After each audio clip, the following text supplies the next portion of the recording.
자, 안녕하세요. 속초여고 친구들. 네, 통합사회 시간입니다. 여러분이 지금 오늘 이 수업을 만약에 교실에서 들었다면 좀 더 재밌게 우리가 공부할 수 있었을 텐데 오늘 온라인 수업으로 만나게 돼서 조금 아쉬운 점이 있는데요. 그래도 끝까지 집중을 잃지 말고 오늘 내용 같이 공부해 보도록 합시다. 오늘은요, 통합적 관점의 사례를 여러 가지, 화장장 건설, 그리고 기후 변화 측면에서 살펴볼 거고요.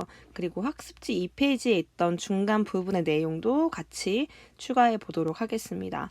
내용이 어렵거나 많지 않아서 금방 끝나니까요. 끝까지 열심히 해보도록 할게요. 자, 교과서 18페이지를 펴면 되고요. 우리가 이 앞에서 우리가 사회 현상을 바라보는 다양한 관점, 무엇을 배웠죠?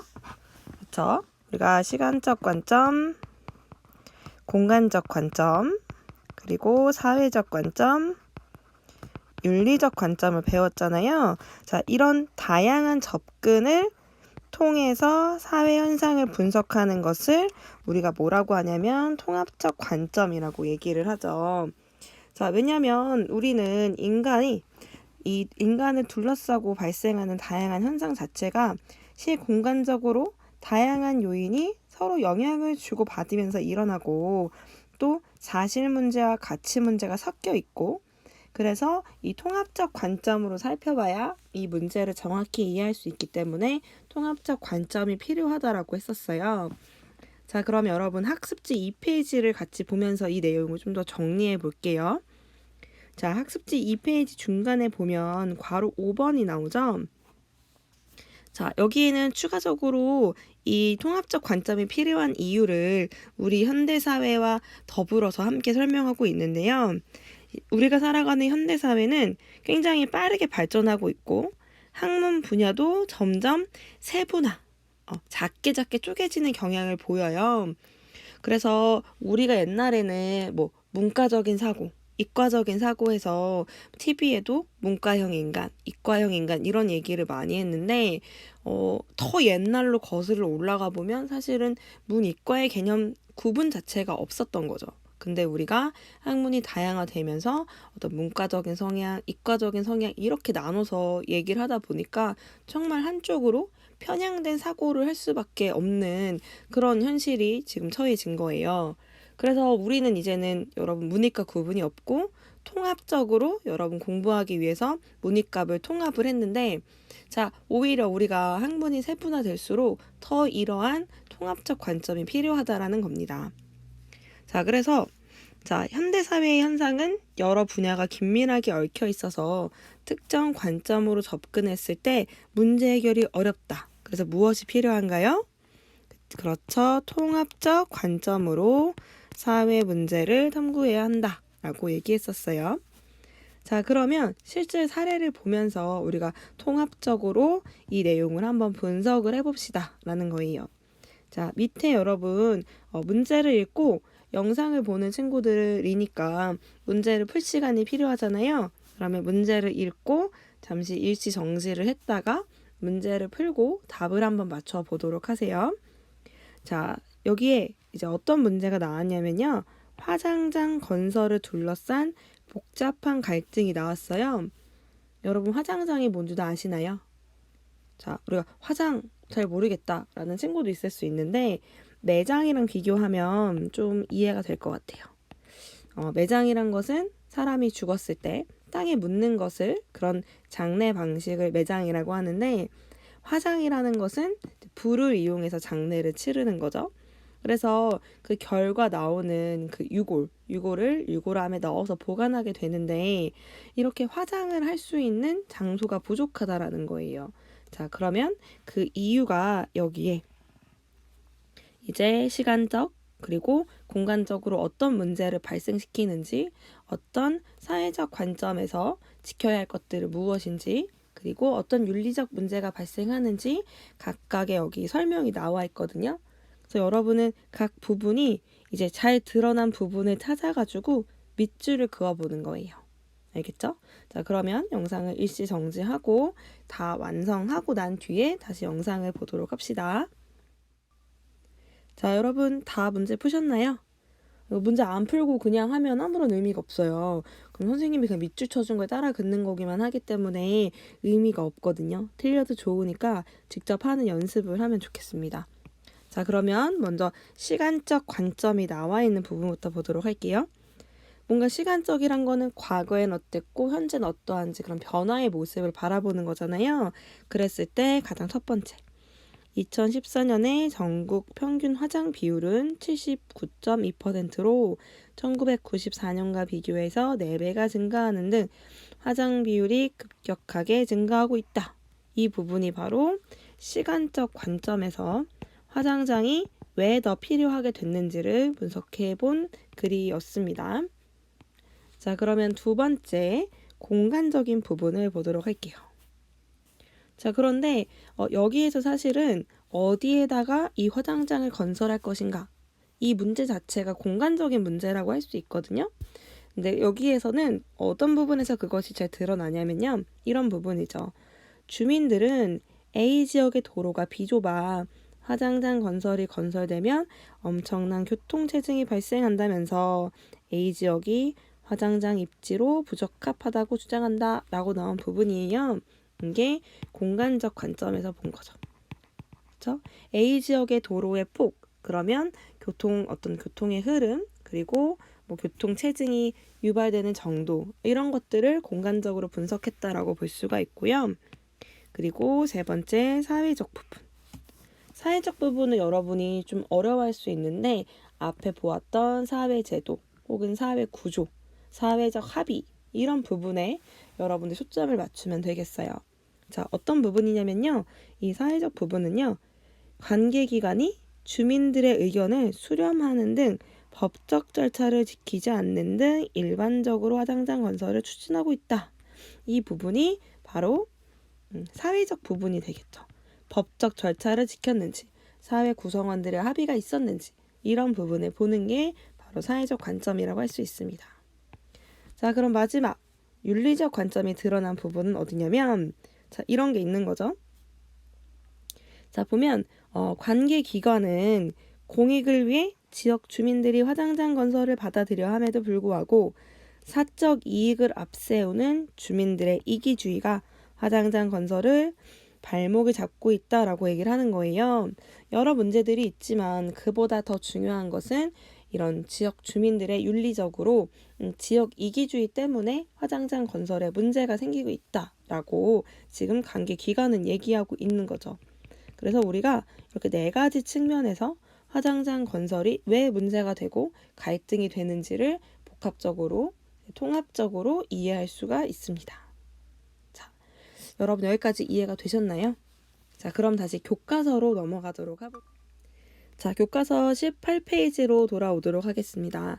아까 이제 본문을 봤었는데 그 밑에 보면은 우리가 아까 봤던 화장장 건설, 즉 추모공원, 좀 비슷한 이제 어떤 그런 기능을 하는 곳이죠.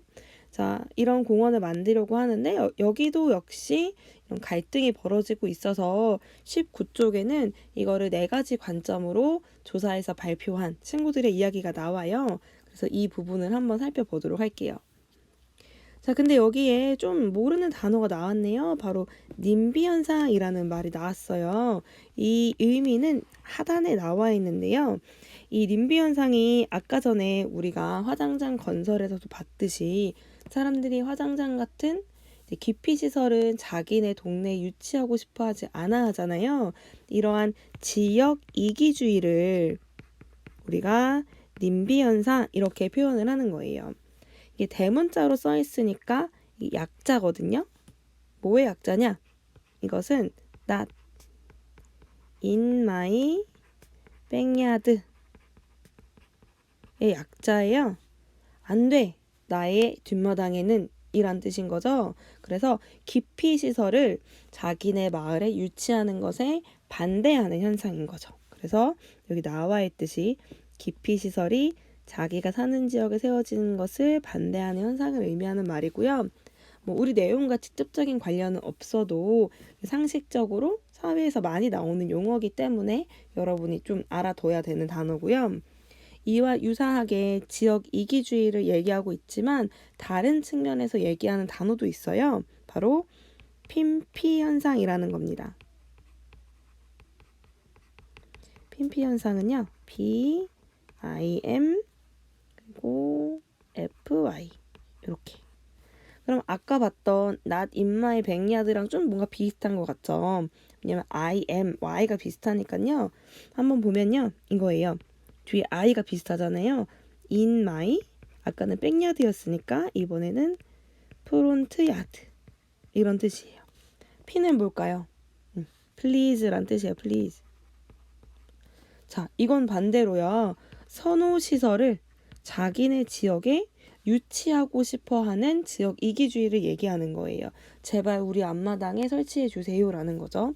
그래서 우리가 사람들이 좋아하는 시설이란 건 뭐 지하철역, 아니면은 뭐 수영장, 도서관 이런 시설들, 아니면 산업시설 이런 것처럼 모두 자기 동네에 유치하고 싶어하는 시설을 막 서로 유치하겠다고 지역 이기주의를 우리가 보일 때 이런 핀피 현상이 나타났다라고 얘기를 합니다. 모두 다 지역 이기주의를 얘기하는 말인 거죠. 그렇죠? 그럼 이 용어가 이해가 됐죠? 그러면 한번 추모공원에 대해서 왜 갈등이 발생하는지 다시 한번 사례를 통해서 알아보도록 할게요. 자, 그러면 우리가 다음 장으로 넘어와서 교과서를 한번 같이 보도록 합시다. 원래 선생님이 수업 시간에 했던 친구들은 한 명 친구를 읽어보라고 시켰었거든요. 근데 지금 우리 읽어줄 사람이 없으니까 선생님이 한번 읽어보도록 하겠습니다. 우리나라의 장례 풍습은 삼국시대에는 주로 매장을 하다가 통일신라 시대에 들어와 불교의 영향으로 화장이 유행하였습니다. 고려시대에는 화장과 매장이 공존하였으나 성리학을 통치 이념으로 삼은 조선시대에는 화장을 금지함에 따라 유교식 매장 방식이 정착되어 갔어요. 유교의 효사상과 풍수사상의 영향으로 조상의 시신은 좋은 자리에 모셔 자식된 도리를 다하고 남은 자손들의 안녕을 기하는 이때의 관습은 오늘날까지 이어져 왔습니다. 그러나 현대사회로 오면서 좁은 국토의 묘지로 쓰이는 땅이 점점 늘어나고 자연이 훼손되었어요. 여기까지 읽어볼게요. 자, 그럼 여기까지 나왔던 이 부분이 우리 배웠던 그 4가지 관점 중에서 어디에 해당할까요? 그렇죠. 시간적 관점에 해당하는 내용이겠죠? 지금 시간적 관점에서 이제 화장장 왜 추모공원이 늘어나는지가 나와 있습니다. 자, 그 다음부터 읽어볼게요. 자, 그러자 국가가 1990년대부터 법을 통해 화장 문화로의 전환을 꾀하고 시민단체들이 화장 장려 운동을 전개하여 화장에 관한 사람들의 인식이 개선되기 시작하였습니다. 특히 2001년에 개정된 장묘법은 개인 묘지에 60년 이후 이장을 의무화하여 장례 문화가 매장에서 화장으로 변화하였습니다. 변화하는 토대를 마련하였습니다. 아는 거죠? 읽기가 힘드네요. 자, 그럼 여기서부터 여기까지 방금 읽은 부분은 여러분 4가지 관점 중에 어디에 해당할까요? 그렇죠. 바로 사회적 관점에 해당하는 내용이겠죠. 자, 그리고 그 뒷 부분은요. 그래서 이런 이유로 인해서 이제 추모공원을 만들게 되었다라는 내용이 나와요. 그래서 이 조사한 내용 안에서도 시간적 관점과 사회적 관점이 들어있는 걸 볼 수가 있습니다. 자, 밑에 경민이가 수집한 자료를 같이 볼게요.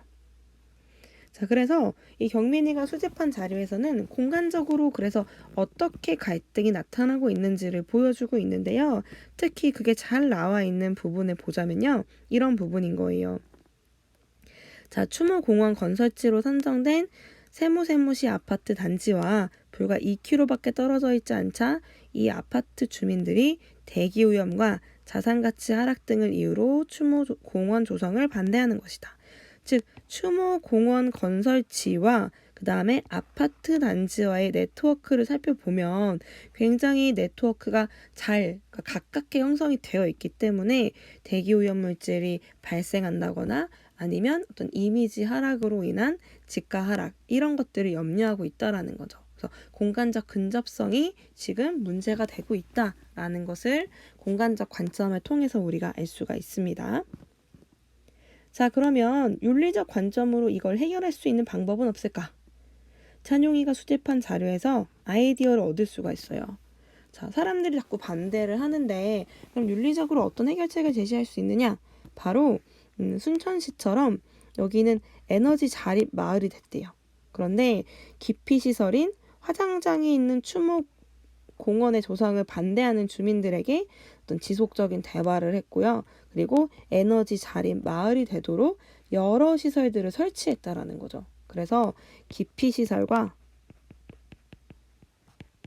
선호 시설을 함께 배치함으로써 사람들이 조금 더 이제 기피 시설에 대해서 받아들일 수 있도록 반대의 목소리가 좀 적어지고 이런 보상을 해줄 수 있도록 선호 시설이 이렇게 위치함으로써 그런 효과, 그런 해결책을 제시하고 있습니다.